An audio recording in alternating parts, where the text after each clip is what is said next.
Welcome back to our live show. Our next guest comes on often to share helpful financial information that you can use. Today we talk about ABLE accounts, tax advantage savings accounts for people with disabilities. Financial expert J.B. Bryan is here with us this morning. Good morning. Good morning, Cheryl. It's great to be here talking about such an important topic. It's vital. I had to do research. I had never heard of an ABLE account, so it's relatively new. Who is it to benefit?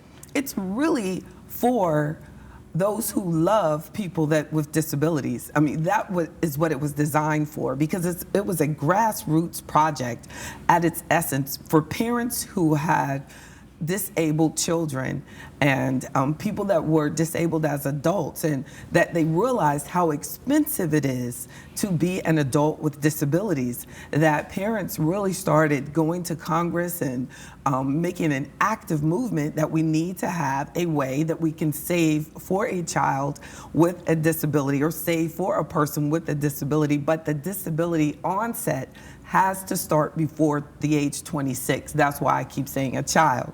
Because, and if you think about it, you know, at work plans or health insurance, you can only cover your child up to the age 26. Right. So when you're talking about your child is still disabled and they're now 27, and you had to take them off your insurance, it's like, what do you do to take care of that child when the government assistance, like for Medicare or Medicaid, I should say, for Medicaid, that you cannot have more than $2,000 in a savings account. Right. So with that asset limit, it really took away for their ability to have a good life. So the ABLE was about creating a better life experience. Now, the money that you put into this account, though, has to be used for very specific things, doesn't it?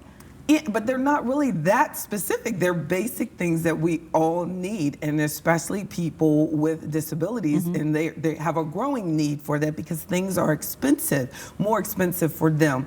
So therefore, setting up your housing to make it appropriate for you, for getting proper training for your career, for taking care of all of the expenses that are associated with a person with a disability that too often are more expensive for them. But we live in a world now where a person with a disability can have an active life if they have the funds available for them to do the things they need. And because this is a savings account, like say, for example, if you had an account set up, I could donate or give you money to put into your account. And on top of that, the great a Virginia plan called ABLE Now. You can go to ablenow.com, and they actually, if you participate in that plan, that will allow you to get a tax credit for giving your disabled family member, and that's a $2,000 tax credit for each individual, a maximum of $2,000, but a husband and a wife, they could put in $4,000 and each get a $2,000 Virginia state tax credit.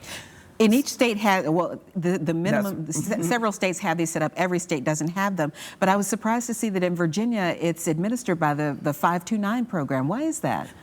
Because the ABLE account, very good point, falls under what is called the 529A. So the funds that you're putting away grow 100% tax-free. So it's very similar to the 529 that's only used for education. So Congress put it as a 529A. So the 529, it was easy for them to just add on this additional service. But the beautiful thing about the 529A ABLE account is that you can have a debit card connected to it.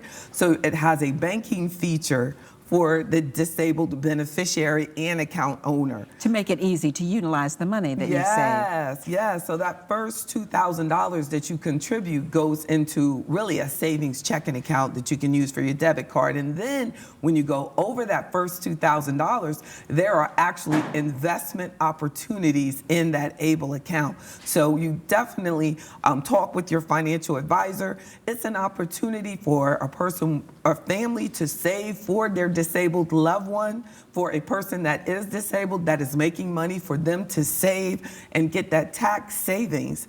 And it's just a great opportunity that too many are not taking advantage of. Even if you give to your loved one, you're able to take advantage of that as get that tax credit from the state. So it's a good opportunity for us to learn. Go to ablenow.com and check out the specifics on how to qualify. Right, because this doesn't count against qualification for any federal assistance like SSI or Medicaid or anything like that. You can actually save outside of those limits. And once that first $100,000 doesn't affect this Social Security income that you may be receiving, but after $100,000, then your Social Security benefit will stop, the income that you're getting from there. So once you're back under $100,000, then it will begin again.